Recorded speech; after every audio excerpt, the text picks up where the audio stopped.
আমরা সমাজকে পরিচালিত করব, ওগুলো আমাকে শুনে খুব ভালো লাগছিল।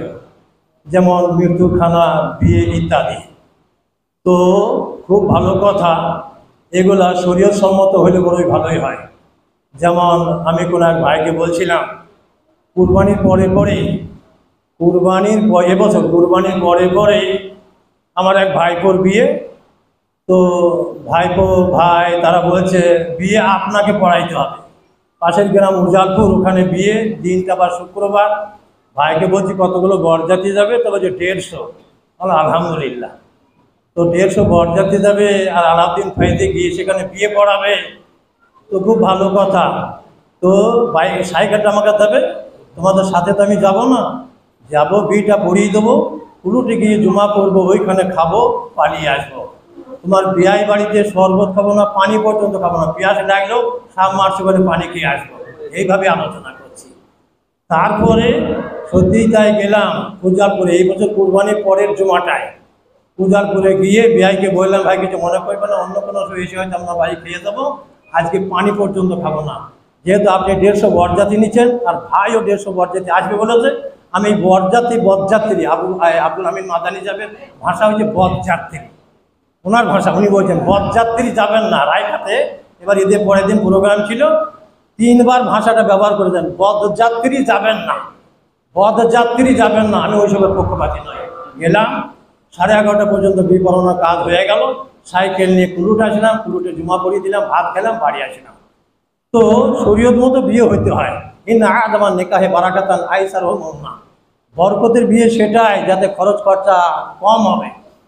হ্যাঁ, খরচ খরচা কম হবে। এইসব ফোন ধারাক্কা করে বরযাত্রী যাওয়া কোথাও কেউ প্রমাণ করাইতে পারবে না। তো আর মরার পরে খানা খুনে কেমন হবে সে ব্যাপারেও আমি যেমন ওসিয়তনামা লিখে রেখেছি, আমার কাফন রেডি আছে, ওসিয়তনামাও রেডি আছে। তাতে লেখা আছে কি, আমার যদি কোনো ঋণপত্র থাকে, আমি তো ঋণ করার চেষ্টা করি না, ঋণ নাই, ঋণপত্র থাকলে তোমরা পরিশোধ করে দেবে। কান্নাকাটি মোটেই কেউ করবে না, কান্নাকাটি করলে আদাব হয় মৃত ব্যক্তির। হ্যাঁ, আর যত তাড়াতাড়ি পারবে কবরস্থ করে দেবে, দাফন করে দেবে। পাড়াতে 3 বার জানাজার মাঠে বলেছি, আমি মরে গেলে কবর তৈরি করতে তোমরা কতটা সময় নেবে? পাড়ার ছেলেরা 3 বারই বলেছে। কামরুলের মা মারা গিয়েছিল, শ্রাবণ মাসের 22 তারিখ ছিল, নরম মাটি, 2.5 ঘন্টার মধ্যে কবর করেছি। আপনি মরে গেলে ওই 2.5-3 ঘন্টা, বর্ষার সময় হলে সময় নেবো, অন্য সময় হলে 4 থেকে 5 ঘন্টা সময় নেবো। শোনো, আলাউদ্দিন ফাইজি যেখানে যখন এখন বোলপুরে থাকি মেয়ের কাছে, পালিশগ্রাম মাসা কর্মস্থল, মেয়ের কাছে বোলপুরে থাকি, যেখানেই আলাউদ্দিন ফাইজি মারা যাবে মাটি কিন্তু কাটাটি দিতে হবে। আর তোমরা খবর পেলে তাড়াতাড়ি কবর রেডি করে দেবে। খরার সময় হলে 5 ঘন্টা সময় তোমরা নেবো বলছো, বর্ষার সময় হলে 2.5 ঘন্টা, তাই যেন হয়। যতক্ষণ আমার লাশ কবর করতে রেডি হইতে যত সময় লাগবে, ততক্ষণই লাশ থাকবে। কবর রেডি হয়ে গেলে মাটি দিয়ে দেবে। ভোজ খানা খুনে দামদারি কিচ্ছু হবে না। গায়ের লোক বলছে আমরা খানা করবো, আপনার নাম শুনে কত লোক আসবে, উপোস ফিরে যাবে, দুর্নাম বদনাম, গায়ের দুর্নাম বদনাম। আলাউদ্দিন ফাইজি চলে গেল, ওদের গায়ের লোক এমন পিসা আছে, দুটো খাওয়াইতে পারলো না, না খবরদার না। আবদুল্লাহ সালাফি সাহেবের আব্বা মারা গেছেন, জিয়াউর রহমানকে জিজ্ঞাসা করছি, আগো আবদুল্লাহ সালাফি সাহেব আব্বা মারা গেছেন, লোক কত হয়েছিল? তো বলছি প্রচুর লোক, হ্যাঁ 8-10 হাজার লোক হয়তো হবে। তো ভোজ দামদারি হয়েছিল? তো না, একটু ভোজ হয় নাই। তো লোকের সমালোচনা করে নাই, দুর্নাম বদনাম সমালোচনা হয় নাই। জিয়াউর রহমান বলছে ভোজ হইলে সমালোচনা হইতো, ভোজ হয় নাই বলে কোনো কথা হয় নাই। আলহামদুলিল্লাহ, ভোজ হয় নাই বলে কোনো কথা হয় নাই, ভোজ হইলে কথা হইতো। তাই আমি বলে রেখেছি, কবর রেডি হইতে যত সময় লাগে তখন লাশ থাকবে, কবর রেডি হয়ে গেলে তাড়াতাড়ি মাটি দিয়ে দেবে। না, নিজেকে বলেছি, হ্যাঁ তোমরা যদি বিয়ে শাদী হয়ে যায় দূরে কোথাও থাকো, তোমাদের জন্য অপেক্ষা হবে না, কারোর জন্য অপেক্ষা না, কবর হয়ে যাবে, মাটি হয়ে যাবে। তো আমার গায়ের এক ভাই বলছিলেন, আব্দুল শুকুর না, মাওলানা সাহেব খানা এক পথ খাবো না, আমার মেয়েটাকে বলবো তোমাকে 5 দিন খাবে না।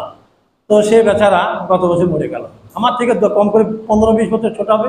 আব্দুল শুকুর বলে না, আমার থেকে কম করে 15-20 বছরের ছোট হবে। মাওলানা এক পথ খানা ভোজ খেতে পাবো না আপনার মরাতে। ঠিক আছে, মেয়েকে বলে দেবো তোমাকে 5 দিন এত খাওয়াবে, তোমার যদি অত খাওয়ার শখ হয়। তো সেই চলে গেল। ভাই বলতে যেটা চাইছে, এই প্রস্তাবগুলো পাশ হোক, আর মরার খানা আমি ঘোর বিরোধী। হ্যাঁ, জারি বিন আব্দুল্লাহ থেকে বর্ণিত, উনি বলছেন যে মৃত ব্যক্তির বাড়িতে একত্রিত হয়ে ভোজ দামদারি করাটা আমরা হারাম জেনেছি। আল্লাহর রহমতে উত্তরপ্রদেশে 8টা বছর থেকেছি, 4 বছর মোবারক করে, 3 বছর বানারসে, 1 বছর ফাইজামে, 8টা বছর থেকেছি, কোথাও মরার খানা দেখে নেয়। বিষণ্ণ বদনের লোক বসে আছে, কে আবার কিসি কা ইন্তেকাল হয়, হ্যাঁ ফলাকা ইন্তেকাল, তো মনে হয়েছে যেন কেউ মারা গেছে। আর আমাদের দিকে ওসব না, কিছু না, ভোজ দামদারি দেখে মনে হয় বিয়ে লেগেছে। আর কান্নাকাটি ওসব তো নাই, এমন পরিবেশ আমাদের হয়ে গেছে। লোকে বলে আরে বাবা খানাখুনি না করলে পেটকে বাঁচিয়ে রেখে আসবে, খাবে কি? তো উত্তরপ্রদেশ হ্যান এত জায়গায় তারা পেট কোথায় রেখে আসে? আমি হাসপাতালে যাই বা কোর্টে যাই আর কিছু করি, সারাদিন হন নিয়ে ছুটি বেড়ায়, কি আমাকে খাওয়ায়? হ্যাঁ, আমি 2 বছর বাড়ি কোঠা দিয়েছিলাম, গ্রামে মাটিতে এসেছি। যেমন গত বছর আমার বোনায় নিমেতে আমার কাছে শুক্রবার দিন ফজর পরি বেরিয়েছি, এখানে এসে নিমরি জমা পড়েছি, ভাইয়ের মাটি দিয়েছি, বলবু চলে গেছি। তো 100-150 কিলোমিটার দূরে গিয়েছি, রাস্তাতে খেয়ে নিয়েছি, পেট কি বাঁচিয়ে রেখে আছে নাকি? পাকা পোক্ত এরাদা করে নেবেন। হ্যাঁ হ্যাঁ, শরীয়তে কোনটা যায় দেখবেন, কত এটাই দেবে। চাঁদা করি হোক, তার বাড়ি থেকে হোক, ঘোষ তামদারি চলবে না। ইসনা হলে হালে জাফর তাম, আরে জাফর মারা গেছে, ওর বাড়ির লোকের জন্য খাওয়া দাওয়ার একটু ব্যবস্থা করো। আত্মীয় স্বজন যারা আছে, মানুষ মাটি দিয়ে সব চলে যাবে।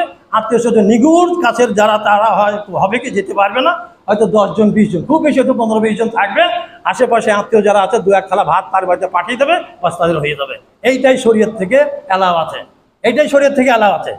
2-10 জন 20 জন যাই থাকবে সব চলে যাওয়ার পর মাটি দেবে, চলে যাবে মাঠে। 2 কেরাত নেকি নেবেন।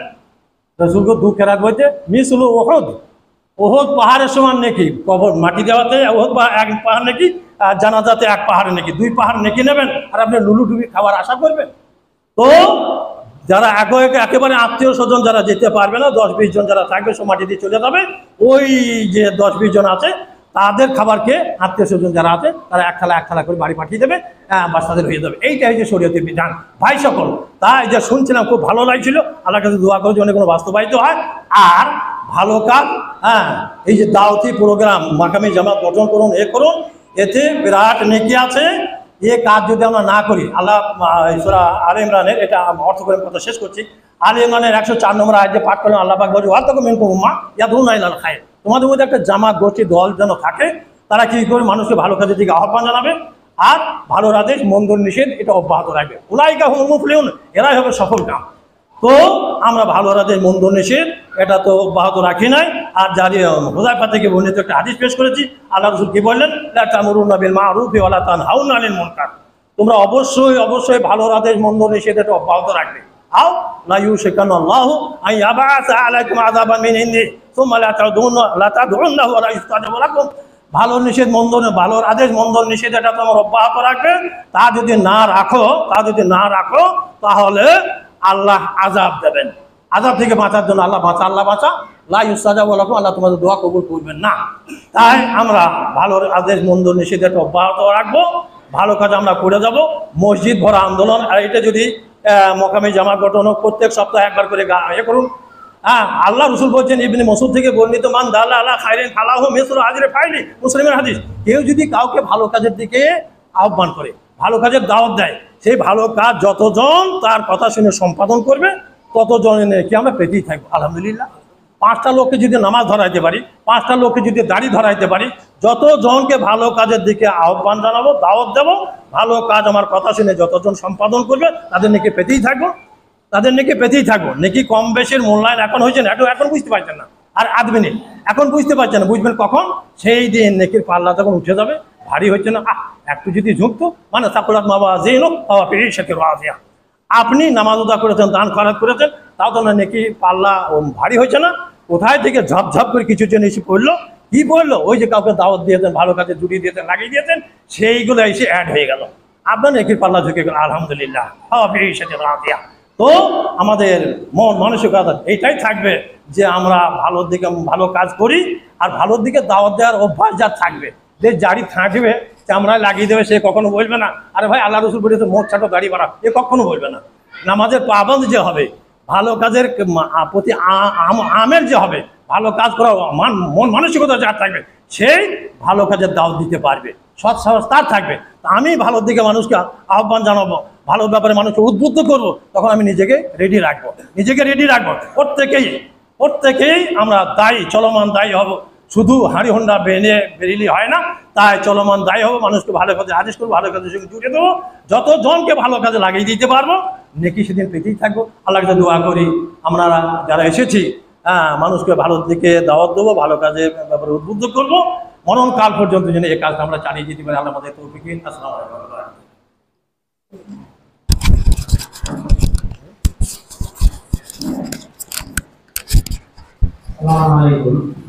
আমাদের সংবাদের সাহায্যে একটা আমাদের সমস্যার সমাধান